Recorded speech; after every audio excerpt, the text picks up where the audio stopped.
வணக்கம் sir. Organic இந்த விவசாயம்லாம் இப்போ எப்படிங்க எப்படி இருக்கு? இப்போ வருங்காலத்தில் எப்படி இருக்கும் விவசாயம்? விவசாயத்தை நம்பி ஓட முடியுமா? ஆர்கானிக்னு சொல்கிறாங்க. இப்போ எது நிலையாக இருக்கும்? கொஞ்சம் கொஞ்சம் விளக்கமாக சொல்ல முடியுமா? Okay sir. ஃபர்ஸ்ட் ஆர்கானிக்னா என்னன்னு தெரிஞ்சுக்கணும். ஆர்கானிக்னா இயற்கை வழி வேளாண்மைன்னு சொல்லுவாங்க. அ இயற்கையில கிடைக்கக்கூடிய பொருள வந்து மறுசுழற்சி பண்றது தான் இயற்கை வழி வேளாண்மை. இயற்கையில என்னென்ன கிடைக்குது? மாடு, கால்நடைகள், இந்த மாரி கால்நடைகள், மரச்செடிகள் இத வந்து மறுசுழற்சி பண்ணும். மக்கி, குப்பையா மாறி அந்த குப்பை வந்து நிலத்துக்கு போடும்போது, அதுலருந்து வரக்கூடிய நுண்ணுயிரிகள், பாக்டீரியாக்கள் மூலமா தான் செடி வந்து வள வள வளர்ந்து அந்த ஆர்கானிக் நம்ம உடம்புல வந்து சாப்பிடும்போது டேஸ்ட்டா இருக்கு. அதான் இயற்கை வழி வேளாண்மை. அது பேர் தான் இயற்கைன்னு சொல்றது நம்ப. இப்போ இந்த மண்புழு உரம்ன்றாங்களா, அது என்னன்னு தெரியுங்களா? அதை பற்றி ஏதாச்சும் கொஞ்சம் சொல்ல முடியுமா? ஆமா சார். இப்ப நம்ம மண்புழு உரம் வந்து இப்ப தான் நீங்க பெருசா பேசுறீங்க. ஆனா ஆதி காலத்துல பார்த்தீங்கன்னா, அ ஒரு ஸ்கொயர் ஃபீட்டுக்கு ஒரு ஸ்கொயர் பார்த்தீங்கன்னா, கோடிக்கணக்கான மண்புழு இருந்ததுங்க. அப்ப வந்து என்னன்னா டிராக்டர் கிடையாது. காமராஜர் பீரியட் வந்ததுக்கு அப்புறம் தான் டிராக்டர் வந்து உழவு ஓட்டும்போது வந்து பார்த்தீங்கன்னா, நெறைய மண்புழு இறந்ததுக்கு காரணமே. மண்புழு வந்து மண்ல இருக்கக்கூடிய அந்த நுண்ணுயிர சாப்பிட்டு தன்னந்தானாவே உருவாகுறது தான் மண்புழு உரம்.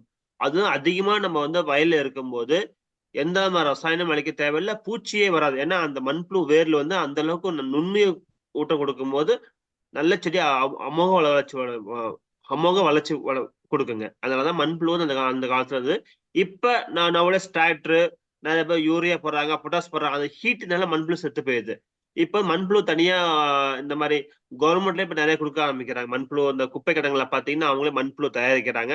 அதுலருந்து வாங்கி போட்டோம்னா, இந்த சத்துக்கள் வந்து மறுபடியும் ரீபூஸ்ட் ஆவி செடிகள் நல்லா குடுக்க வாய்ப்புக்கு நெறைய இருக்கும் சார். சரி, நீங்கள் சொல்கிறது கரெக்டுங்க. மண்புழு தயாரித்து கொடுத்துட்றீங்க. ஆமா. அது பூமி அதை ஏற்றுக்கணும்ல, ஏற்றுக்கிட்டா தானே உங்களுக்கு அது மண்புழு உயிரோட இருக்கும். சார் அதாவது நம்ம வந்து நம்ம அடிப்படையிலருந்து வரணும் சார். அதாவது நம்மாழ்வார் ஐயா என்ன சொன்னாங்கன்னா, ஆ ஒரு இயற்கை வழியில் நிலைமை நிழல் மாறினா கொஞ்சம் 1 இயர் நம்ம வெயிட் பண்ணணும். 1 இயர் வெயிட் பண்ணா தான், அதுவும் என்ன சொல்றாங்கன்னா, ஒரு தானியங்கள் ஒரு 32 வகையான தானியங்கள். அதாவது செடி, கொடி, அ மரம், வே பழங்கள் எல்லா தானியங்கள் நிலத்துல போட்டு, ஆ ஒரு 3 மாசம் வந்ததுக்கப்புறம் திருப்பி உழவு ஓட்டணும். இதே மாரி 3 டைம் பண்ண தான், அதோட சத்து வந்து மறுபடியும் வரும் அப்படிங்கிறாங்க. ஸோ அப்படி பண்ணா தான் அதோட வந்து ஆர்கானிக் மாற முடியுங்க நம்ப. அப்போ வந்து ஒரு ஒரு வருஷம் வெயிட் பண்ணோம்.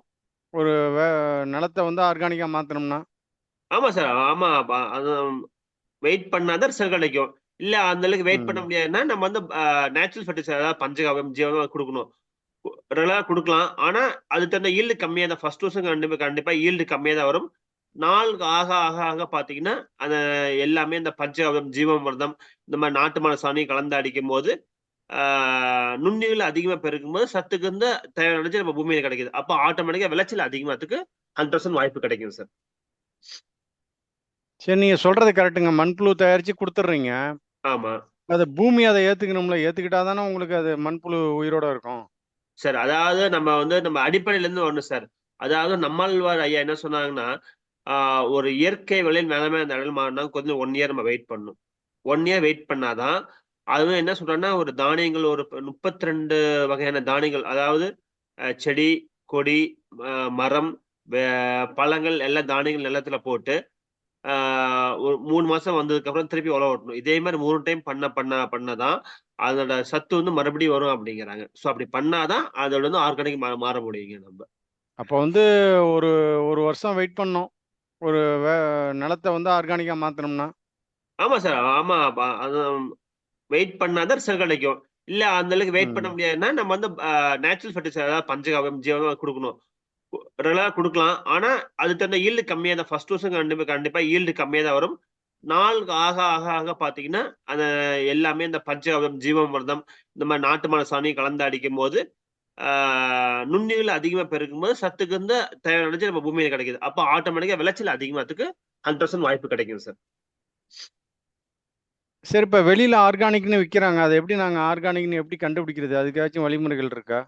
சார் ஆர்கானிக்ன்னு வைக்கும்போது 2 விஷயம் தான். ஒண்ணு டேஸ்ட்டுங்க சார். டேஸ்ட்டு. 2வது ஆர்கானிக் காய்கறி பார்த்தீங்கன்னா, ஒரு 2லருந்து 3 நாள் கெட்டு போகாதுங்க. ஸோ அது சமைக்கிறதுல சமைச்சு ச சமைக்கும்போது தான் அதோட தெரியறதுக்கு வாய்ப்புகள் நெறைய இருக்குங்க. ம். இப்போ ஒரு பொருளை வாங்குறப்ப தெரியாதுங்கிறப்ப சமைச்சு பார்த்து எப்படி தெரிஞ்சு அதுக்கப்புறம் திருப்பி அங்கே போய் வாங்குறதா இல்லையாங்கிறத முடிவு பண்ணிக்கணுமா? ஆமா சார். ஏன்னா இப்ப இன்னைக்கு வந்து கலப்படத்துக்கும் போலி கலப்படத்துக்கும் உண்மைக்கும் நெறைய பெருசா மாற்றம் இல்ல. அந்த அளவுக்கு டெக்னாலஜி வளர்ந்துருச்சு இப்ப. ஸோ நம்ப சமைச்சு பார்த்தா தான் அதோட ரிசல்ட் நம்மளால கண்டுபிடிக்க முடியுங்க. ஆர்கானிக் பொறுத்தவரைக்கும். சுவை அதிகமா இருக்கும். ஆர்கானிக் காய்கறி பார்த்தீங்கன்னா, சுவை வந்து ரொம்ப மறுபடியும் அந்த உணவ சாப்பிடணும்னு மனசு துடிக்கும். அது வந்து உங்களுக்கு ஆர்கானிக்ன்றன பெயருங்க. அது சாப்பிடும்போது நம்மளுக்கு வந்து பின்விளைவுகள் ஏற்படாம இருக்கா? ஓகே. இது வந்து நல்ல காய்கறின்னு நம்ம தெரிஞ்சுக்க வேண்டியது தான். அவ்வளோதான். விளைவுகள்ங்கிறது உடனே தெரியாதுல்ல. அது ஒரு சில நாட்களுக்கு அப்புறம் தான் உடம்புல எதுவும் பாதிப்பு இருக்குன்னா, அதுக்கப்புறம் தான் தெரியும். ஆமாங்க, ஆமாங்க. அதுவரைக்கும் நம்ம வெயிட் பண்ணி பார்க்குறது வந்து கஷ்டமான விஷயம் தான். கஷ்டமான விஷயம் இருந்தாலும் நம்மளுக்கு வந்து இன்ஆர்கானிக் காய்கறி சாப்பிட்டு ஹாஸ்பிட்டல் லட்ச லட்சமா குடுக்கறதுக்கு, இந்த மாரி நல்ல காய்கறிகள் நம்ம வந்து ரூ. 10 இன்னும் 2 ரூவா சேர்த்து போனா நம்மளுக்கு தொல்லை இல்லாம போயிருதுல்ல. நிம்மதியா இருக்கலாம்ல. கிடைக்கவும் மாட்டேங்குதுங்களேங்க. இப்ப விவசாயம் தான் பாதி அழிஞ்சுட்டு போயிட்டு இருக்கு. இல்ல சார். கிடைக்க மாட்டேங்குது. நம்ம தேடல் கண்டிப்பா இருக்கணும். எப்பயுமே ஒரு பொருள் நம்ம தேடல் மூலம் தான் அதிகமா வாய்ப்புகள் கிடைக்கும். இப்ப எல்லா பக்கமும் கிராமத்திலயும் வந்துருச்சு. ஈவன் சென்னையில பார்த்தீங்கன்னா, நெறைய ஈசிஆர், பூந்தமல்லி இந்த மாரி எல்லாம் பார்த்தீங்கன்னா, ஒரு ஷாப்பே போடுறாங்க. இயற்கை விலை வேளாண்மைன்னு சொல்லி போடுறாங்க. நேரடி விற்பனை பண்றாங்க. இதுல என்ன விஷயம்னா, முன்னாடி வந்து விவசாயம் வந்து சேல்ஸ் பண்ண தெரியாது. சேல்ஸ் பண்றவங்க விவசாயம் பண்ண தெரியாது. ஆனா இப்ப முக்கியமா இந்த இளைய தலைமுறை என்ன பண்றாங்கன்னா, எங்க அப்பா தோட்டம் வச்சிருக்காருன்னா, "அப்பா நீ விவசாயம் மட்டும் பண்ணுப்பா. நான் பொருள வித்துட்டு வரேன்னு" சொல்லி சோசியல் மீடியால வந்து ஒரு யூடியூப் சேனல் ஆரம்பிச்சோ, ஒரு Facebookல போஸ்ட் போட்டு நெறைய பண்ணிட்டு தான் இருக்காங்க. எங்க ஊர்ல பார்த்தீங்கன்னா, காய்கள்லாம் இங்கருந்து கன்னியாகுமரி வரைக்கும் போகுது. சென்னை வரைக்கும் போகுது. கொத்தமல்லி, புதினா எல்லாமே எங்க ஊர் முசிறி இங்கருந்து போகுது எல்லாமே. அது என்னன்னா வளர்ச்சி தான். அதாவது நம்மளுக்கு தேடல் இருந்தா கண்டிப்பா அதுல கிடைக்கும். கிடைக்காத பொருள் உலகத்துல எதுவுமே கிடையாதுங்க. ஆனா நம்ம தேடல் இருக்கணும். தேடல்ல வந்து கரெக்ட்டான பொருள் எடுத்தா தானங்க நீங்க சொல்றதெல்லாம் கரெக்ட் சாத்தியங்கள். ஆமா சார். இப்ப அ நீங்க கேட்கிற கேள்வி கரெக்ட் தான். நம்ம அந்த விவசாயிட்ட ஒரு டைம் வாங்கி பார்க்குறோம். அவரு அணுகுமுறை இப்ப கேள்வி கேளுங்க. "ஐயா, இது இயற்கை வழி வேளாண்மையா? எப்படி பண்ணீங்க? என்ன மாரி உரம் போடுறீங்க? எத்தன மாடு வச்சிருக்கீங்க? எத்தன வருஷமா நீங்க பண்ணிட்டீங்க? உங்களுக்கு என்ன அனுபவம் இருக்கு?" அந்த மாரி கேள்விகள் பொறுமையா, நிதானமா அவங்க எப்ப ஃப்ரீயா இருக்கும் டைம்ல விசிட் பண்ணி, ஒரு நாள் ஃபார்முக்கு வந்து விசிட் பண்ணி பாருங்க. ஒரு நாள் அவங்க ஃபார்முக்கு வந்து விசிட் பண்ணி பாருங்க. அதுக்கப்புறம் புடிச்சிருந்தா அந்த காய்கறி வாங்கி யூஸ் பண்ணுங்க. இதுல என்ன தப்பு இருக்கு? இந்த மாரி பண்ணும்போது நம்ம வந்து உடம்பு ஆரோக்கியமா இருக்குங்க. இப்ப விவசாயத்துல வந்து ஒரு எதிர்காலம் இருக்குங்களா? இப்ப இளைய தலைமுறைலாம் இத கண்டிப்பா ஃபாலோ பண்றாங்களா? இல்ல விவசாயம் இன்னும் கொஞ்ச நாள்ல அழிஞ்சிருமா? சார் இதுல எப்படி வந்து அது? என்னன்னா, நம்ம வந்து 3 விஷயம் நம்ம பார்க்கணும் சார். விவசாயம் பொறுத்தவரைக்கும் என்னன்னா, நாங்க இருக்கிறது பார்த்தீங்கன்னா, திருச்சி மாவட்டம் முசிறி தாலுகால இருக்கோங்க. இங்க வந்து எ எல்லாருமே வந்து யாரும் விவசாயத்துக்கு போமாட்டாங்க. பட் கால சூழ்நிலைகள் வந்து மாறி போய் தொழில் பண்றாங்க. ஏன்னா கௌரவம் அல்ல இல்ல. விவசாயம் பண்ணோம்னா அவனுக்கு மரியாதை தர்றதில்ல. தர மாட்டேங்கிறாங்க. அதே ஒரு பையன் வந்து ஒரு ஐடில வேலை செஞ்சாலும் நல்ல மரியாதை குடுக்குறாங்க. ஒரு கவர்மெண்ட் ஜாப்ஸ்னா எந்திரிச்சு நிக்கிறாங்க மக்கள். எல்லா இடத்துலயும் போய் பேரம் பேசுறாங்க. சாரி எல்லா இடத்துலயும் பார்த்தீங்கன்னா, பேரம் பேச மாட்டாங்க. ஆனா, ஒரு விவசாயத்த கஷ்டப்பட்டு வெயில்லயும், மழையிலயும் ஒரு ஒரு தானியங்கள் உற்பத்தி பண்ணும்போது, ஒரு தானியத்த வந்து கஷ்டப்பட்டு வெயில்லயும், மழையிலயும் வந்து பாடு பண்றாங்க. ஆனா, எங்கிட்ட வந்து ரூ. 5 பதிலா ரூ. 2 குடுப்பியா? ரூ. 3 குடுப்பியா? ரூ. 1 குடுப்பியா? அப்படின்னு சொல்லிட்டு பேரம் பேசுறாங்க. இது ஒரு காரணங்க. 2வது இன்னைக்கு இருக்கிற விலை விவசாயியோட மகனுக்கு வந்து யாரும் பொண்ணு தர மாட்டேங்கிறாங்க. "என்ன விவசாயியா? அட போப்பா!" அப்படிங்கிறாங்க. இதனாலேயே நெறைய பேர் வந்து விவசாயத்த விட்டு போயிர்றாங்க. ஆனா மக்கள் வந்து சொல்றாங்க, "விவசாயம் ஐ சப்போர்ட் விவசாயம், ஐ சப்போர்ட் ஃபார்மர்ஸ்" பட் எல்லாம் மனசுக்குள்ள தான் இருக்கு. பட் வெளியில தொட்ற யார்ட்டயுமே கிடையாது. ஆனா கவர்ன்மெண்ட் வந்து இப்ப நெறைய ஸ்டெப்ஸ் பண்ணிட்டு தான் இருக்கு. இருந்தாலும் அத போய் மக்கள்ட்ட போய் பாமர மக்களுக்கு கொண்டு போய் சேர மாட்டேங்குது. அது கொஞ்சம் கவர்ன்மெண்ட் ஸ்டெப் எடுத்து பண்ணாலும், அதே மாரி எல்லாத்துக்கும் சமூக மரியாதை குடுக்கணும். அந்த மாரி பண்ணாங்கன்னா, நல்ல மாற்றம் வரும். ஒரு பழமொழி இருக்கு. வைத்தியத்துக்கு குடுக்குற காசு வந்து வியா வியா வணிகத்துக்கு குடுன்னு சொல்லுவாங்க.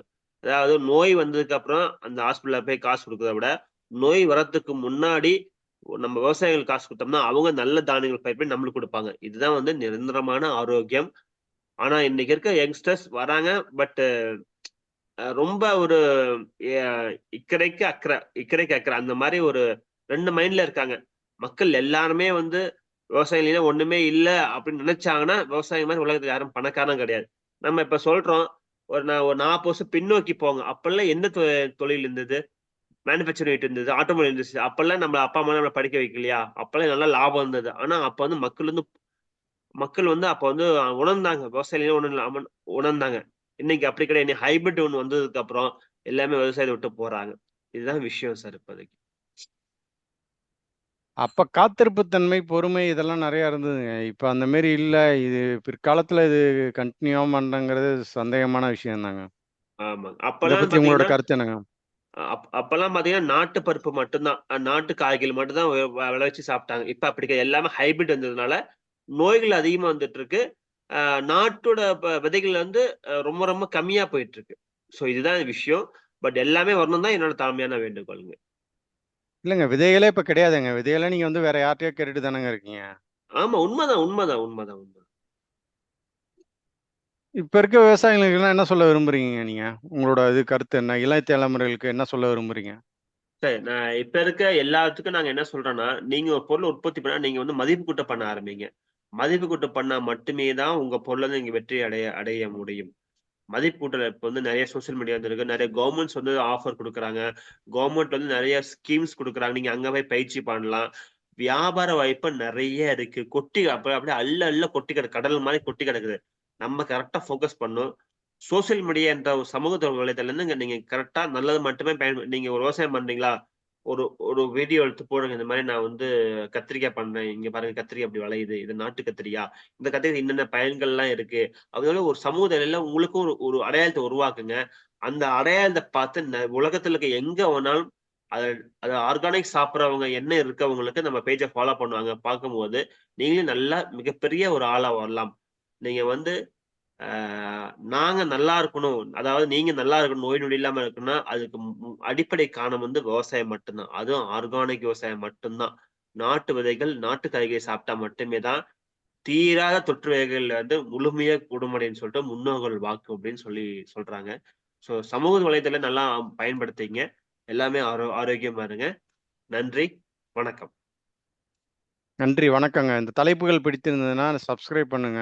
மற்றும் முற்றோர்களுடன் ஷேர் பண்ணுங்க, லைக் பண்ணுங்க. மீண்டும் அடுத்த தலைப்பில் நம்ம சந்திப்போம்.